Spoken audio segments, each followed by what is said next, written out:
Welcome to another fun TFL Talking Trucks podcast episode. And I have a very special guest, David Chow. And David, thanks for being on the show. Absolutely. I'm really delighted to come back again on your channel, Andre. Yeah, so a couple of weeks ago, 2 to 3 weeks ago, we did a show talking about the upcoming Toyota Tundra, the next generation. And it turned out to be one of the most popular podcasts we've ever done. I was surprised, but people love trucks, I guess. Yeah, absolutely. So on this show, I want to talk a little bit more about the Land Cruiser because the Land Cruiser 300 series is a brand new generation for the off-road full-size SUV. Unfortunately, it's not coming to the US, but maybe we can glean some of the information because there have been several different kind of unofficial leaks about the 300 series Land Cruiser. So maybe we can glean something from that information related to the Tundra, maybe the next Sequoia.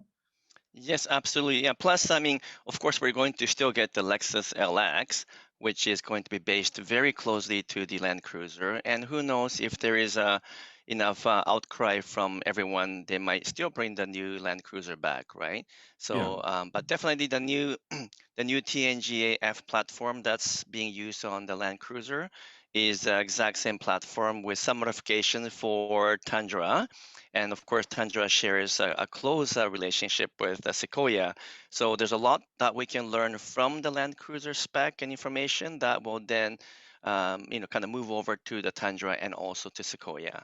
Cool. And David, can you please introduce yourself briefly? So in case people didn't hear our previous episode, they kind of understand what you do. Oh, absolutely. So I'm born and raised in Japan, but I went to school in US and Canada. So I grew up in both countries. So I'm bilingual in Japanese and English. But I was very fortunate to be one of the very first Japanese engineer to be hired by a Japanese North American joint venture company more than 35 years ago. And so I was I guess they call it one of the first Japanese engineer to actually come to North America and set up shop here through two manufacturing operations. And then since that time, I worked for Toyota and a number of other Japanese companies, including a Toyota supplier as an automotive engineer in also in testing and development and also manufacturing production. And I currently teach Toyota production system or what we call lean thinking to companies all around the world because that's my specialty. And apparently, I'm supposed to be sort of the sensei, which in Japanese means coach or teacher, around the subject of anything to do with automotive engineering. Well, thank you for being on the show once again. Of And then, course. and then on the side, you also have Automotive Press, right? Your channel and also website. So I do have an automotive channel on YouTube because I want to find a way to express creativity and talk about things that perhaps other YouTubers do not talk about, which is to have a kind of engineering angle and sort of insider's information, if you will, because there's lots of things that perhaps average YouTubers just don't know, and it's kind of fun to share that. So that's my channel. Okay, Automotive Press. So if you guys want a little bit more detail, of course, you can check out that YouTube channel.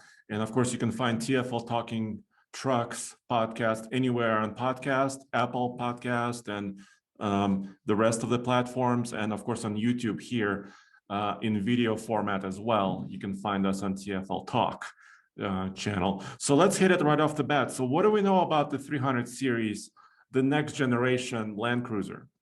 Sure. So we actually know a lot about the Land Cruiser now.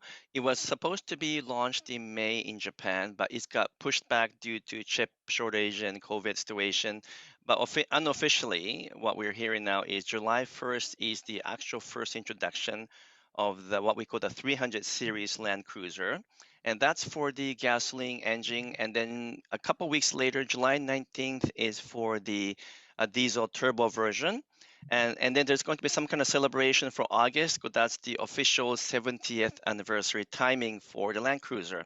So it's going to be called the 300 series. The current model is 200 series. Mm-hmm. There has been a lot of chatter in the forum, in the Japanese forum, I should say, about the details and spec. And the most significant news is that a dealership or a number of dealerships have received some confirmation about the 300 series Land Cruiser now. and that's have now come into light. So we can talk about everything from the models to the exact spec for the engine, and as well as even options and features that we'll have. And then there also been some leaks from, I believe, again, Russian websites that Mhm. seems to always get the first leak about an actual photograph of the interior and some mock-up photographs of the outside, and they resemble very closely to the rendering that were created by the Japanese magazine website called the Best Car Web, and which I think you have that in your background there, Andre. Yeah, so once again, to review, so some of this information is from one of the Japanese dealerships, right? Correct. So kind of unofficial, and there are a few more shots, and a rendering based on a spy shot, right? So Exactly.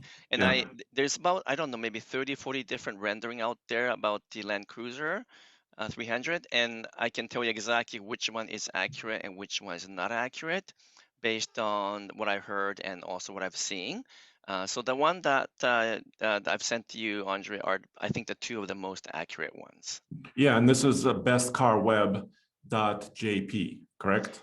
Correct. Yes, it's all in Japanese. You have to use Google Translate, Yes. and but there's a specific. So they've been talking about Land Cruiser for a while now, Yeah. and there's also a couple of other website, Japanese website, Creative 311, which is a newer website, and then there's a forum called Kakaku, which means pricing. It's kind of really strange name for a forum, Mhm. but this is where Japanese goes to talk about pricing and details and information, and then it just so happened there's a one big thread that is talking about how a dealer principal or dealer manager was able to obtain the actual spec sheet for the Land Cruiser.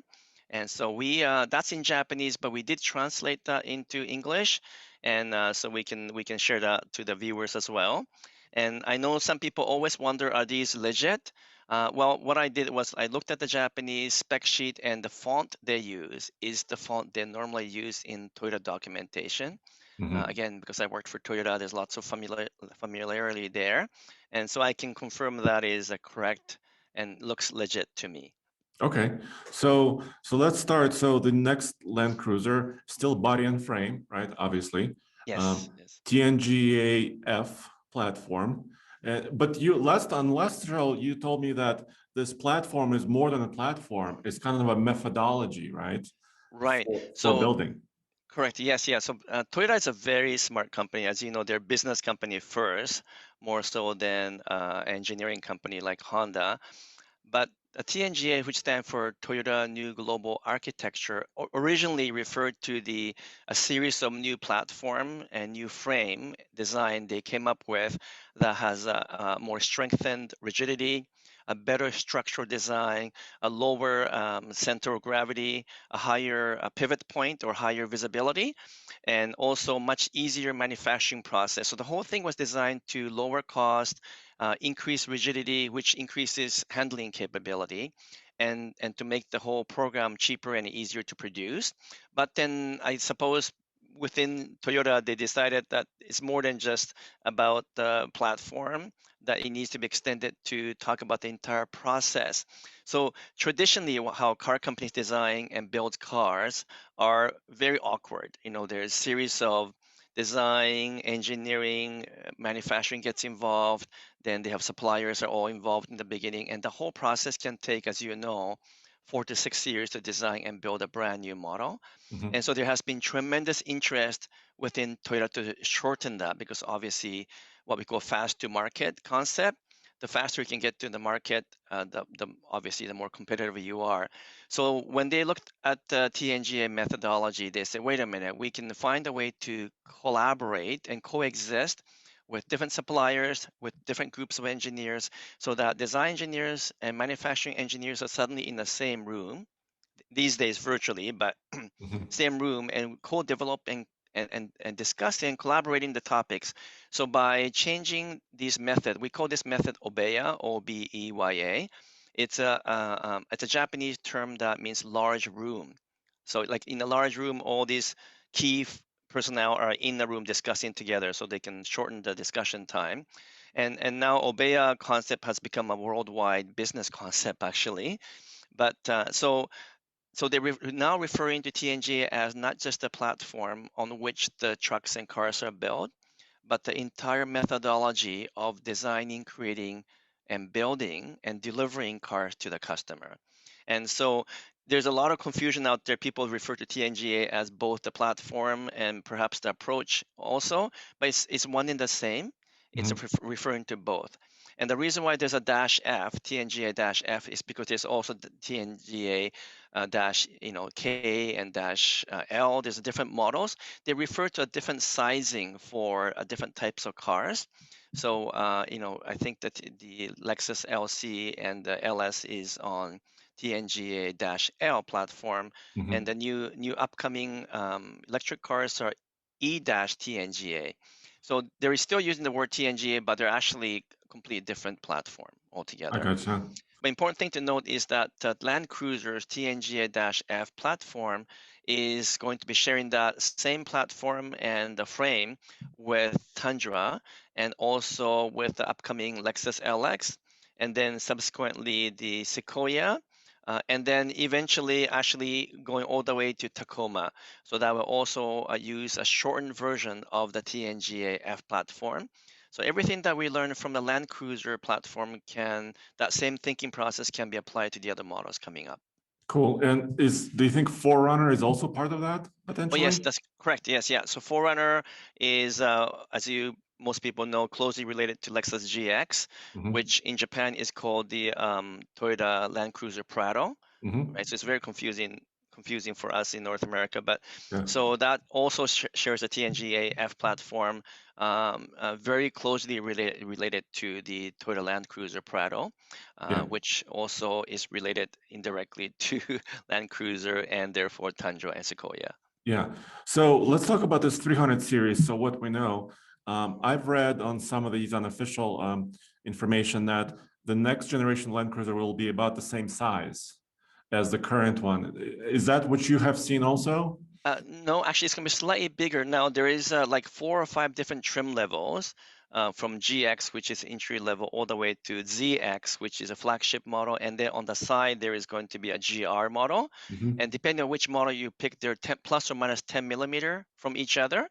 But Okay. the entire Land Cruiser is about 20 millimeter longer, Okay. slightly longer wheelbase, about the same width, but a little bit lower.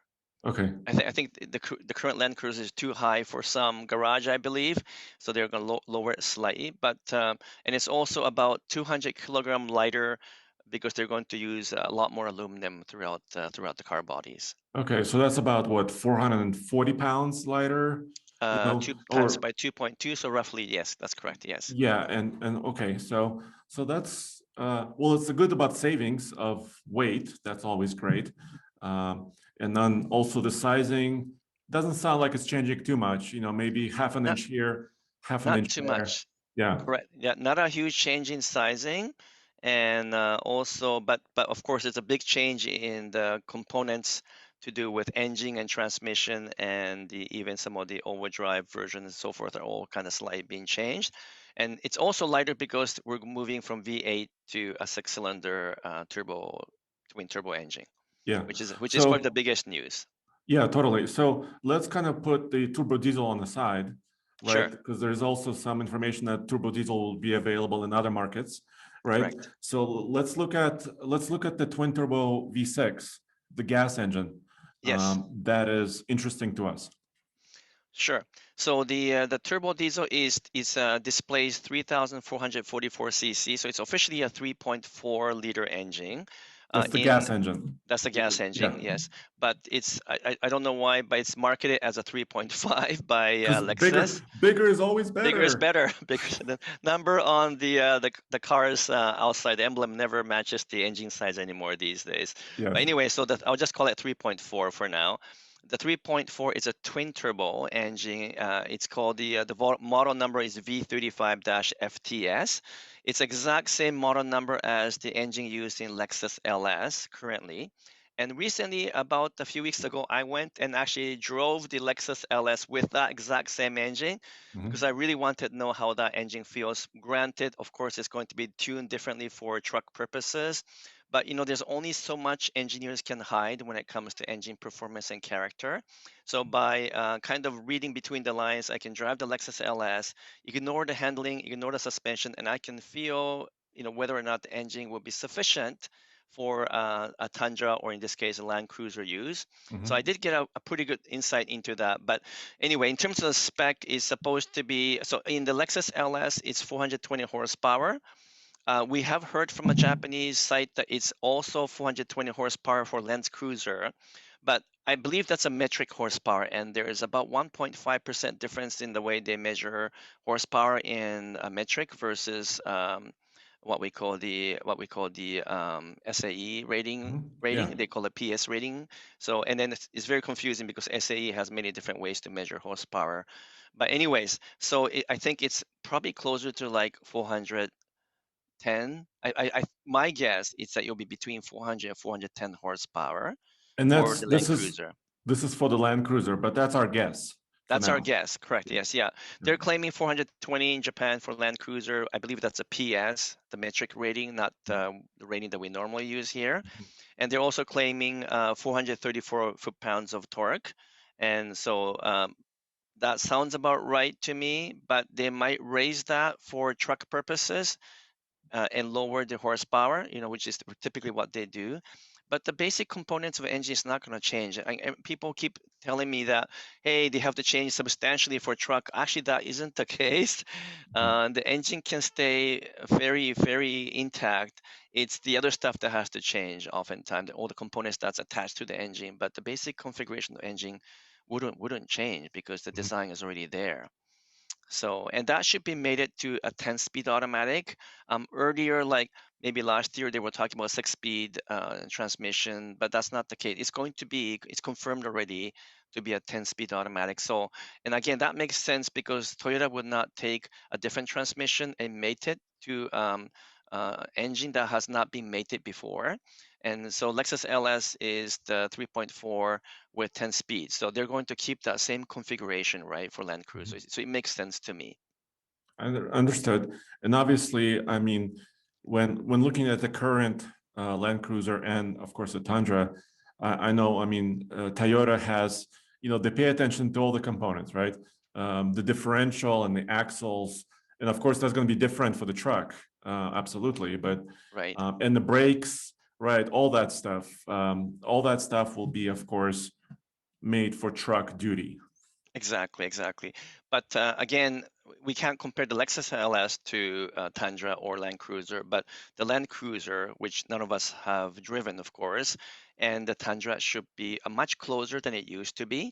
The relationship between the two will be much closer because that's the whole purpose of the TNGA method, which is to bring cars closer together, which shares components, shares the features and even options, so you can lower the cost and just basically be able to design everything faster and easier.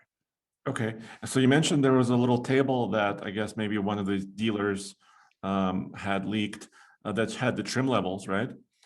And Yes. one that catches my eye is the GR, right? So recently, well, first of all, the Supra is already out, right? Available in North America and the US, and it has a GR designation as well.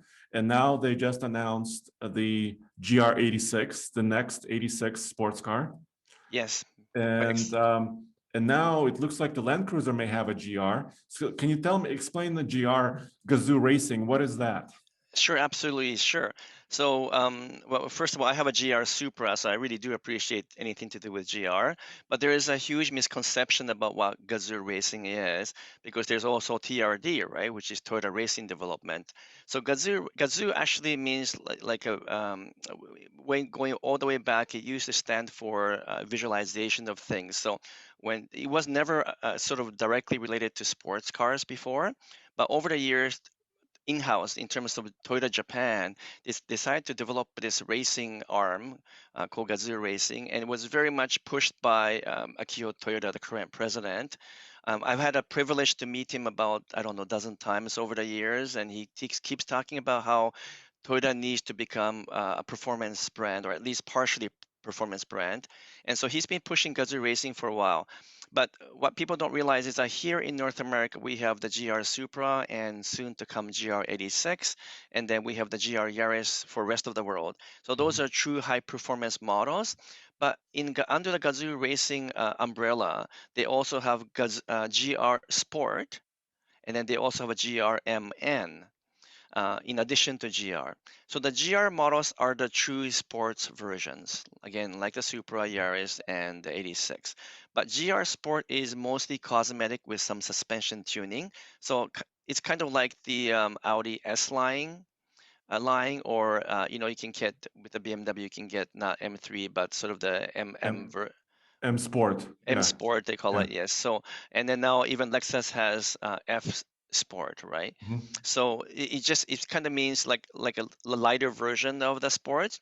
And so in Japan, the GR Sport variations are applied to many different models. They even have a GR Sport Prius. They even have a GR Sport Prius C, which we don't get anymore. The little tiny Prius we used to have. They even have a GR Sport Voxy, which is a small minivan that we don't get here, like tiny minivan.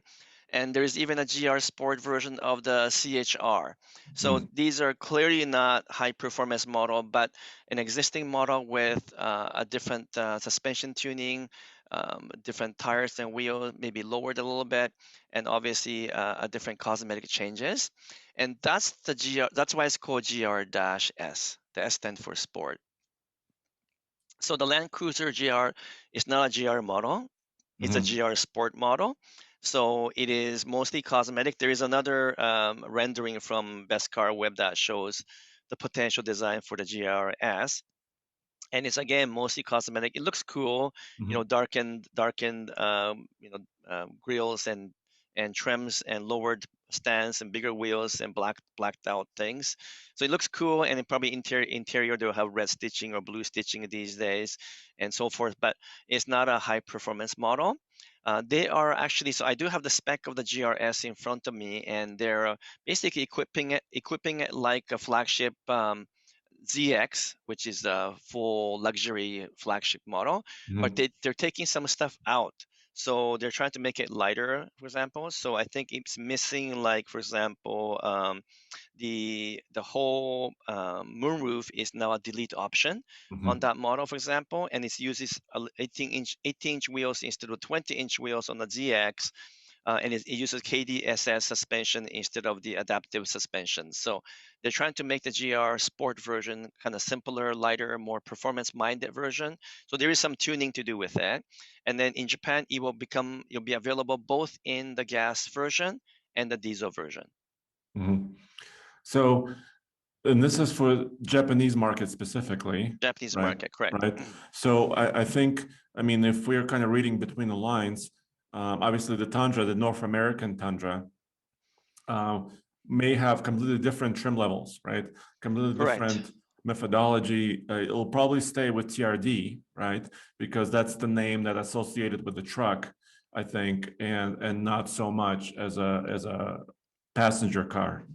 Correct. Yes. So all these trim models, so it comes in GX, AX, VX, ZX, and then GR-S. This only refers to the Japanese Land Cruiser. Also the Australian, the European, and other Asian market gets a slightly different model numbers. And typically in Japan, they like to use many different alphabet numbers to denote different trim levels. So even the Land Cruiser Prado, which is our Lexus GX here, has all these different model numbers. So here, of course, for Tundra, it's gonna for sure follow the exact same pattern that we've seen already.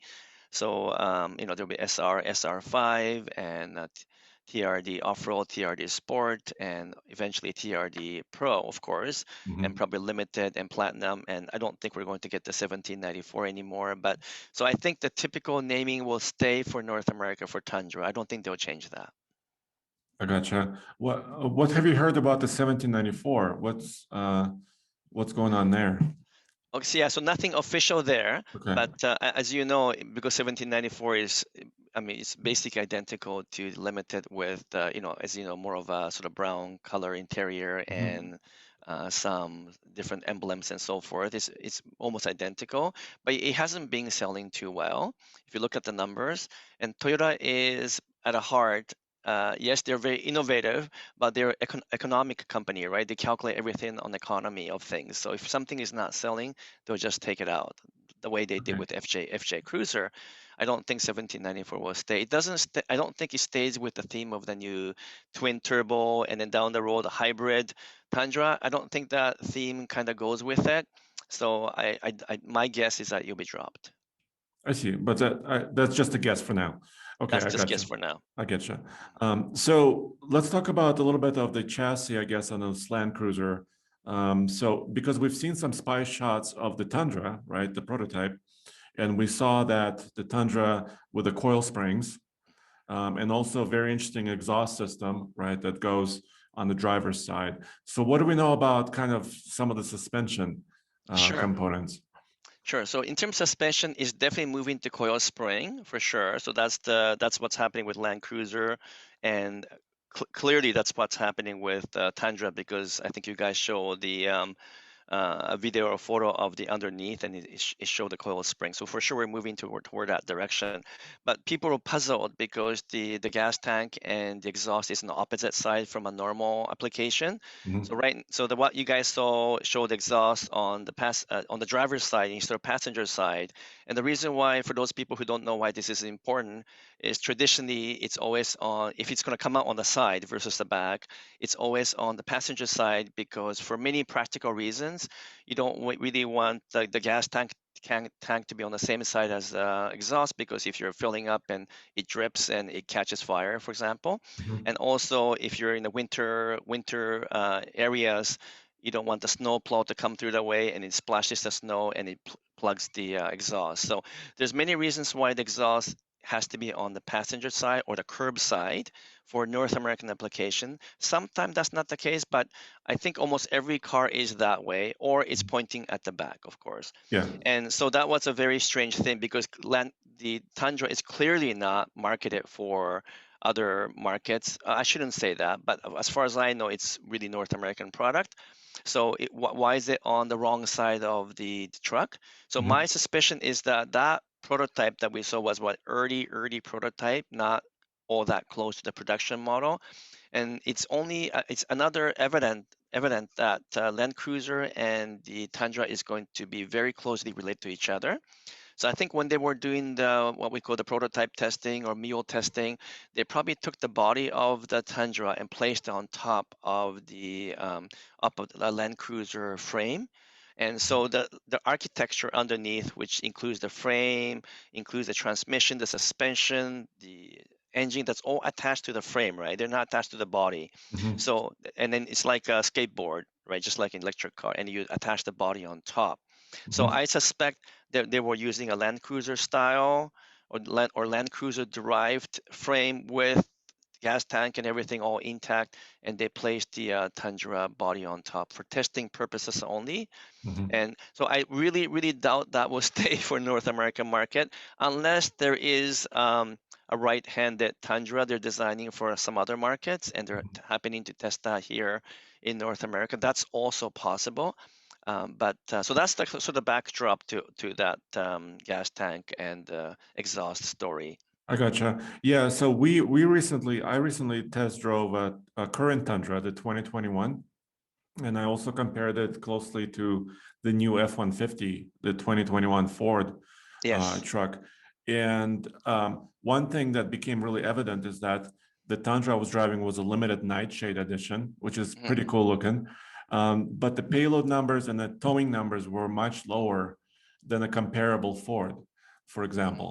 Mhm. So I would imagine, I mean, we don't know towing numbers right yet or payload numbers, but I imagine part of that suspension design has to be, increasing some of those capabilities. Absolutely. So I mean, Ford F-150 still the sales leader, and we've seen the prototype Tundra being driven with F-150 following closely behind. they probably purchased dozens of F-150 for comparison purposes. That's what I used to do as one of my engineering job is we used to buy 200 to 300 cars a year and trucks, and we do direct comparison with the models we were testing. At the time, I was working for General Motors actually, but and so Toyota would do the same thing, and they're going to have to match or exceed whatever Ford F-150 has for payload and towing capacity. So even with a twin turbo V6, I think they will be able to match it because Ford also has twin turbo V6, right? Yeah, yeah, that would make sense, make a lot of sense. And also, I've noticed that the new Tundra prototype has a 6-lug hub, which was a 5 before. So Correct. I'm assuming that's probably also for strength and capability. Yes, yes. So they had the 5 lug before, and so now it's 6 lug. So now you can actually take the wheels off the like Forerunner, I guess, is a 6 lug now, right? So you Yeah. so you can actually use the Forerunner wheels and put it onto a Tundra, which you couldn't do before. It's the same basic spec as a Forerunner's wheel spec now, Yeah. and it's got a very similar offset actually. So the wheel and tire size will be different, obviously, Yeah. but that it's all designed to increase the structural strength of the way the wheels are held onto the hub, and that will automatically allow them to increase the towing capacity or other capacity as well. Yeah. Yeah. That's very interesting. So we do have, I guess, one spy shot of the interior. And this was kind of an early spy shot, what, a couple months ago, maybe? Yes, so that's the spy shot of the interior of the Land Cruiser. Again, Yeah. I think it came from some Russian Russian leak. It seems to always come from there, Yeah. and it's actually a legit. That spy photo is the actual interior of the Land Cruiser. I can't believe they were able to get that because there's also a patent or schematic drawing that came out. Everybody calls it blueprint. That's not a blueprint. Like a blueprint is a really old term that we used to use because we had to print stuff on actual blue paper, and it uses a light technology to change the color. I don't know why they call it blueprint, but it's actually a schematic diagram, right? Uh-huh. And so it matches exactly what's in the schematic diagram in terms of the photo that was leaked. So it is accurate. And so it, unfortunately, for those people who were wishing for like a large Tesla style iPad style dash panel, we're not getting that. It's the standard 12.3 inches, large but standard size Toyota slash Lexus infotainment system. And then on the lower entry level, there's a 9-inch infotainment system as well. Mhm. So that part will be shared with Tundra. Whatever you see on top of the actual center console, that the infotainment system will be identical. And then, interesting enough, and thankfully, the Land Cruiser at least still shows buttons that you can press and knobs. So both the volume and the different functions I can see all the buttons are there. If you just Google 300 series Land Cruiser, you'll see some of these photos. And then the steering was also shown, and the steering has exact same design as the steering that we see on the new Hilux truck in Japan. So Okay. that truck just came out a couple of years ago. You use a slightly different steering design, and it's almost identical to that. So, I assume that same steering will carry over to North American product. That's a little hard to say, but again, Toyota is an expert in using common parts to lower cost and to increase efficiency. So I would assume that the steering will also look like that. I do talk about that a little bit in one of my previous YouTube videos. Yeah, yeah, and I've watched one of your videos about that as well, and yeah, it's interesting. But even let's say 12.3-inch, kind of a horizontal orientation screen, right? So it's more of a landscape, not a portrait. That's still, I mean, a huge improvement to where the current Tundra, has a 7-inch or an 8-inch screen. So if that's true, if that's going to be transitioning, I think it's still an improvement. And obviously, I would expect all the latest tech, the camera systems, the 360-degree views, the maybe a cool digital dashboard, right? Or digital screens in the dashboard and stuff like that. Right. Yes. You're absolutely right. It's a huge improvement, anyways. And frankly, as an automotive design and testing engineer, I much prefer to have a combination of an infotainment system that's touch screen combined with the buttons and actual knobs. So I'm really glad they're keeping that, at least for Land Cruiser, which means that most likely they'll keep it for Tundra. Mhm. And so I really do appreciate that. And then there's also a leak photo of the center digital cluster, and it's a combination of some physical dials mixed in with the center portion of the center cluster is fully digitized. So we can see that in the spy photos again as well. So that will likely carry to Tundra. So I Mhm. think traditional truck buyers who really like to be able to have buttons or be able to use buttons while they're wearing gloves and stuff, rest assured, we're still getting traditional, sort of, I shouldn't say traditional, but a more comfortable uh, environment because we can use them with buttons and so forth. Yeah, and also when you're kind of on rough roads or off-road, right, you want to have kind of spatial awareness, right, of where your controls are, and so you can, operate those, of course. So I wanted to ask a couple things. So what about the hybrid, right? We talked about it in the last show. Now we have a little bit more information on this Land Cruiser.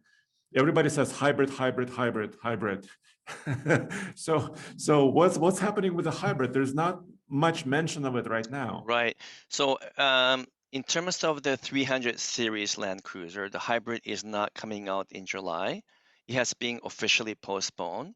And so the latest I'm hearing is that it's 1 year away. And I'm also hearing that it could be a mild hybrid versus a full hybrid for the Land Cruiser. So Mhm. does that mean that the same thing applies to Tundra? Most likely. So even though there was lots of rumors about hybrid will be available right off the bat, would there be even the Prime, the Prime version of the Tundra? Mhm. Could there even be fully electric version of Tundra? Those are all possibilities, but not when the Tundra is coming out this year.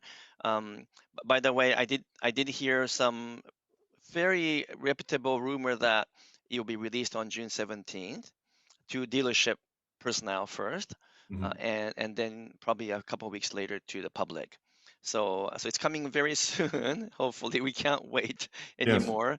But the hybrid will definitely not be part of that original initial launch. And so my guess is that hybrid will be for the following model year, so summer 23, 20 next year, 22, as a 23 model. And I think it'll be a full hybrid, not a mild hybrid, but I'm hearing rumors that it might just be a mild hybrid. And the mild hybrid, you mean that the vehicle cannot drive completely on electricity alone. Is that right? Right. Yeah, so it's actually more like a regular gas engine, but when it comes to stop, and the engine stops from the start-stop technology, Mhm. then when you're about to start again, instead of a gasoline starting up, they use the motor to start the car up or truck. Mhm. So it would start very smoothly and quietly, and once the engine is on the way, once the car is moving, then the engine will kick in. So because then you won't hear the engine kind of kick in. You know how when you're stopped and then the engine kicks in as you let the brake go, there's kind of, people don't like that feel. Yeah. So by using a mild hybrid, you'll be a really smooth start, and then you won't even hear the engine kick in because the speed has picked up already. So that's the way mild hybrid works. But because so much energy is used in engineering terms, we use so much energy when you first start the car. So by using the motor there, you also save gas, right? So Mhm. mild hybrid does boost fuel economy for sure, but not quite the same as the traditional hybrid system. Yeah, and right now the F-150 has a full hybrid, meaning Yes, that to certain speed or in certain condition, the F-150 can drive on electricity. that's right. And I actually I own one because I wanted really to learn a lot about this technology. So I actually purchased one for personal use as well. So yeah, so we'll have to see, what the Tundra will bring. Obviously, we may not know, of course, everything because it's not official. Mhm. And Toyota actually hasn't released a full timeline yet either. But all the information we have points to, and also dealership hints, even in North America, because a lot of dealers here in the US also have published little pages saying it's coming soon, Right. stay tuned, it's going to be amazing. I know. So yeah, so it's a little bit unfortunate because all the one that I saw from a dealership, they have absolutely no evidence behind it because they're purely marketing um, method, I guess, to get Yes. people to put deposit. The only one I've seen recently, and I do talk about that in one of my video, is someone in the Tundra forum have just quickly showed an actual what looks like an actual notification or a note from Toyota announcing that on June 17, something that's long overdue will be shown to dealer personnel only in like a sneak peek they call it. Mhm. And then so what I did was I tried to reach out to a number of other dealer principal and I haven't gotten an answer yet, but I examined the actual statement and it's using the standard Toyota font. It's Mhm. also using Toyota terminology. Like I can tell if it's not an actual Toyota written document, but the way it's written, the font they're using, the graphics they're using is pure Toyota. So to me, that looks legit. So the question is June 17, are they really introducing the Tundra or is it something else? We don't know that for sure, but Mhm. it's a car that's long overdue or something like to that effect. Yeah. And it kind of coincides with all the timing that we talked about at the last discussion with you, Andre, Mhm. because the Tundra should be here by December. I'm very sure about that, even with the chip shortage, and which means they're going to have to officially show the spec sheet and everything by September, which means by August they're going to have to announce it, which means that a couple months before that dealers have to see it. So Yeah. to me, the June timeframe followed by July, August, public information, then September, October pricing, and December actual arrival. It all makes sense to me. I still think June 17th is at least when the dealers will see it, and then hopefully that means that we will also see it. Yeah, well, let's hope so. And I'm sure, I mean, Toyota probably wants to update or release multiple vehicles, right? I mean, we've seen obviously this COVID time has shifted a lot of schedules. So Yes. and also no auto shows. We haven't really had an auto show in person for the Hmm. last year. So I'm sure there's a lot of things happening to be able to make that work. So yeah, so there's not a lot of clarity, I guess, on the hybrid still, right? So we No. don't know a lot of the information there.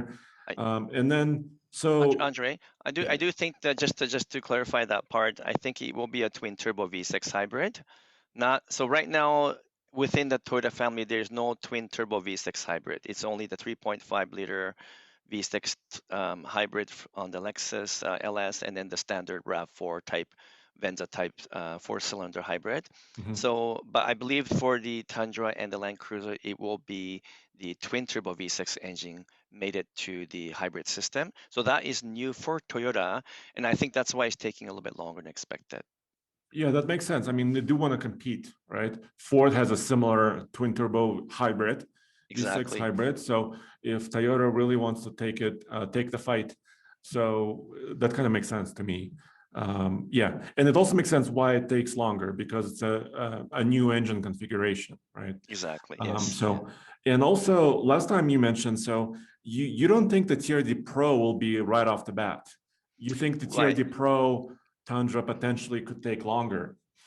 So if you look at the way Toyota markets or introduces cars or trucks, they purposely do everything in stages, right? So the first year of a new model, it doesn't matter. You can go back 10 years into the Toyota history books, and the first year of a new model, they always keep it very basic.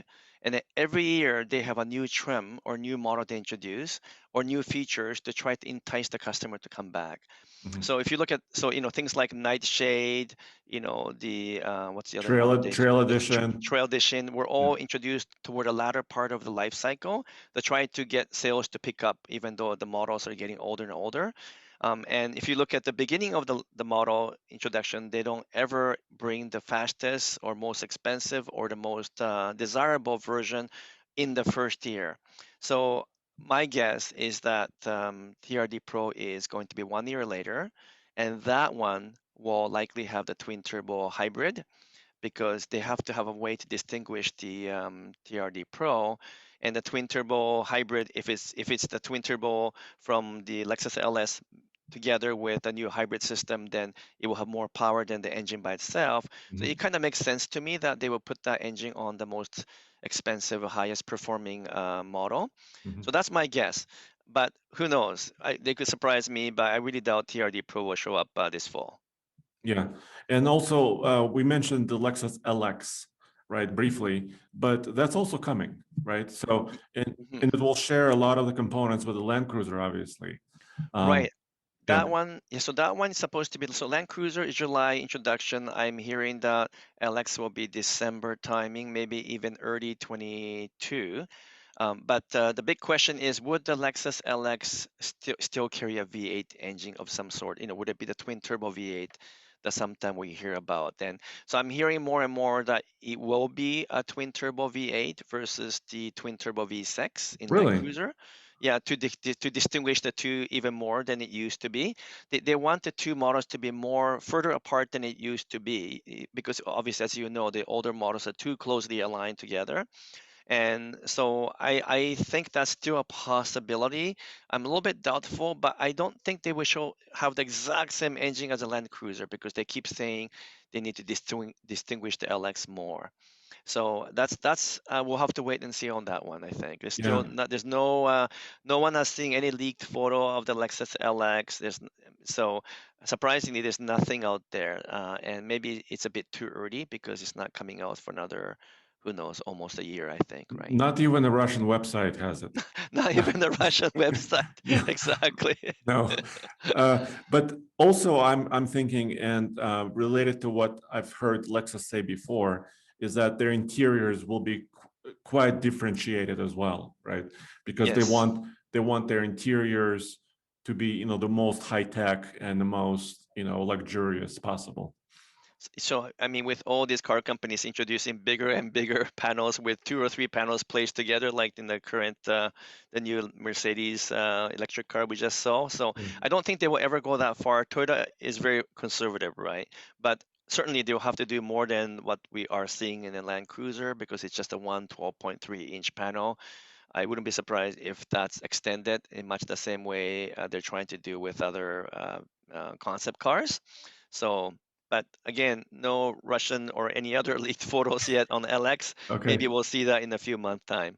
Yeah, and also I have to mention the Sequoia, right? The Sequoia is still on sale here, but when Toyota announced that the Land Cruiser has been discontinued for US, they did say that the spirit of the Land Cruiser will continue in a way in a full-size SUV. And I'm Yes. reading between the lines again, because they didn't say it physically, but that the Sequoia will be rejuvenated, updated, obviously share a lot of the components, and be all new as well.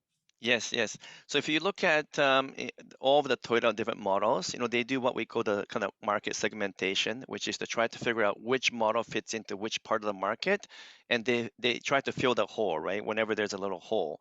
And so the Land Cruiser, there's a hole there, because while it's an important market just above the current Sequoia, but it's way above. It's way too expensive. It's much bigger and so forth, and it's not high volume. It's very low volume.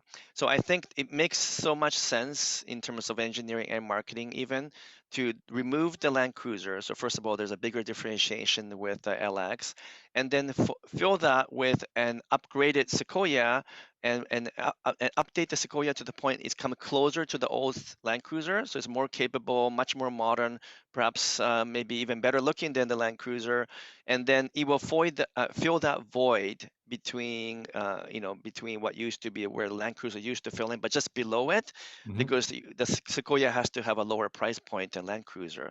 So Yeah, I think it's a super smart move that they're doing to fill that gap. And then that way we get basically essentially a sport utility version of the Tundra, right? yeah. In the form of a Sequoia. And that's why they're moving the Sequoia from the Indiana factory to San Antonio, Texas, because when you move the Toyota Tacoma, which they did now, to the Mexican factory, there's about 100,000 units of void. of the Gap. And so right now the Sequoia doesn't sell all that well, but when they moved the Sequoia to San Antonio, Texas for the new model, and it's more capable, it's better looking, it's kind of like a Tundra level performance, I think it'll do very well. So I think they expect that model to go up in volume, and Tundra will go up in volume because it's a new model. So together, they will fill that 100,000 units gap easily. So people kept asking me what's happening with the Texas factory, because wouldn't the whole volume come down? It will, but it will come back up again with the increased sales of the Tundra and the Sequoia. I think the Tundra Sequoia combination will be stronger than ever, right? Because both models are so up to date. The current Sequoia is, I'm sorry, it just isn't a very good SUV. It's really outdated. It is, but it's still a trucky thing. Yeah. It's a trucky thing. It's a trucky, big trucky thing. But if you drive, like I drove the GMC Yukon, recently, I'm thinking, okay, you know what, Toyota, you guys have to catch up to this. There's so many good models in that market. So anyway, I think the Sequoia will be at that level when the new model comes out. And so the combination of Tundra, Sequoia, the 1-2 punch could be pretty powerful. Very cool. Well, David, thank you once again for coming on the show.